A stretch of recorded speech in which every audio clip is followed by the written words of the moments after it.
अहिल्यादेवी होळकर शेतकरी कर्जमाफी योजनेमध्ये मोठ्या प्रमाणामध्ये त्रुटी आहेत। यामध्ये अनेक जिल्हा बँकेनी, अनेक सोसायट्यांनी आणि अनेक नॅशनलाइज बँकांनी शेतकऱ्यांच्या परस्पर कर्ज पुनर्गठन केलेलं आहे। ज्या शेतकऱ्यांचं परस्पर पुनर्गठन झालं ते शेतकरी आता या कर्जमाफीत बसत नाही असं बँका सांगतात। पण शासनाचा GR आहे, असं पुनर्गठन केलेल्या शेतकऱ्यांचाही समावेश या कर्जमाफीमध्ये झाला पाहिजे। या अनुषंगानं आज बुलढाणा जिल्ह्यातल्या ज्या ज्या बँकांनी अशा पद्धतीने शेतकऱ्यांना अडचणी निर्माण केल्या त्याची तक्रार घेऊन आम्ही बुलढाण्याच्या जिल्हाधिकाऱ्यांकडे सगळे लोक आलो होतो। जिल्हाधिकाऱ्यांचा हा विषय मी लक्षात आणून दिला। त्यांनी सांगितलं की माझ्याकडे तक्रारी आल्या तर त्या तक्रारीच्या अनुषंगानं मी प्रत्येकाचं निरसन करीन। राज्य सरकारलाही आमचं सांगणं आहे की परस्पर ज्या बँकांनी पुनर्गठन केलं कर्जाचं त्या शेतकऱ्यांचाही समावेश या कर्जमाफीमध्ये करा।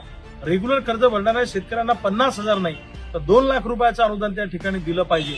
जे शेतकरी ITR भरतात याही शेतकऱ्यांचा कर्जमाफीमध्ये समावेश केला पाहिजे आणि तिन्ही कर्जमाफीतून सुटलेले जे लोक आहेत त्याही शेतकऱ्यांचा या कर्जमाफीमध्ये समावेश केला पाहिजे अशी मागणी या निमित्तानं जिल्हाधिकाऱ्यांच्या माध्यमातून आज आम्ही राज्य सरकारकडे केलेली आहे। सरकारला आमची विनंती आहे या सगळ्या मागण्या जर का सरकारनं मान्य केल्या नाही तर येणाऱ्या काळामध्ये शेतकऱ्यांचं प्रचंड मोठं आंदोलन या महाराष्ट्रामध्ये उभं राहील। अहिल्याबाई होळकर कर्जमुक्ती योजनेचा लाभ हा शेवटच्या घटकापर्यंत गेला पाहिजे आणि वंचित राहिलेल्या शेतकऱ्यांना म्हणजे प्रत्येक कर्जमुक्तीतून जे शेतकरी सुटलेले आहेत त्या प्रत्येक शेतकऱ्यांना या योजनेचा लाभ झाला पाहिजे आणि सरकारने याची दखल घेतली पाहिजे। आज आम्ही जिल्हाधिकाऱ्यांना भेटून ते सविस्तर त्यांच्या लक्षात आणून दिलेलं आहे।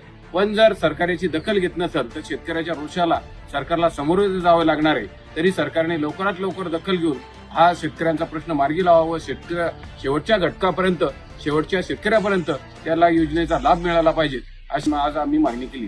पुण्यश्लोक अहिल्याबाई होळकर कर्जमुक्ती योजनेचा लाभ हा सगळ्या शेतकऱ्यांना मिळाला पाहिजे असे सरकारचं धोरण असताना सुद्धा काही बँकांनी परस्पर पुनर्गठन केलेल्या शेतकऱ्यांना या योजनेचा लाभ मिळत नाही ही अत्यंत दुर्दैवाची गोष्ट आहे। खऱ्या अर्थानं पुनर्गठन हा विषय महत्वाचा नाही। पुनर्गठन करण्याची गरज नसताना त्यांनी पुनर्गठन करतो असं कागदावर दाखवून पुनर्गठनही केलं नाही आणि ते शेतकरी कर्जमाफीपासून मागच्या जी छत्रपती शिवाजी महाराज योजना त्याच्यापासून वंचित राहिले, त्याच्यानंतर महात्मा फुले कर्जमाफी योजना त्याच्यापासून वंचित राहिले आणि या शेतकऱ्यांना कर्जमाफीचा लाभ जर मिळत नसेल तर शेतकरी आता आत्महत्येच्या उंबर ठेवून ठेपलेला आहे। म्हणून आमची विनंती राहील किंवा शासनानं या कर्जमाफी योजनेचा सगळ्या घटकापर्यंत लाभ मिळाला पाहिजे, सर्व शेतकऱ्यांचा लाभ मिळाला पाहिजे असं निवेदन आम्ही आज आमचे रविकांत भाऊ तुपकर यांच्या नेतृत्वात घेऊन आज कलेक्टर साहेबांना भेटलो आणि अशा पद्धतीने मागणी केली की या सर्व शेतकऱ्यांना पुण्यश्लोक अहिल्याबाई होळकर या कर्जमाफी योजनेचा लाभ मिळावा अशी आम्ही मागणी। शासनाने जाहीर केलेल्या अहिल्याबाई होळकर कर्जमाफी योजनेमध्ये अनेक शेतकऱ्यांचा समावेश झालेला नाही।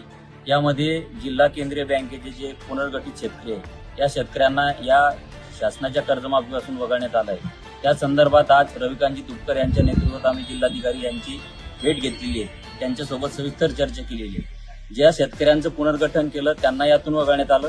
त्याचप्रमाणे स्वर्गीय अजितदादा पवार यांनी ज्यावेळी घोषणा केली होती की शेतकऱ्यांनी कर्ज भरून टाकावं, 3 वर्ष कर्जमाफी होत नाही, याच अजितदादांच्या आव्हानाला प्रतिसाद देत अनेक शेतकऱ्यांनी कर्ज त्यावेळी भरलेलं आहे। त्यामुळं या संदर्भातली सुद्धा मागणी आम्ही जिल्हाधिकारी महोदय यांच्याकडे केलेली आहे। जे शेतकरी कर्जमाफीमधून वगळण्यात आलेले आहे त्या शेतकऱ्यांचा समावेश कर्जमाफी योजनेत व्हावा ही आमची प्रामुख्याने मागणी आहे।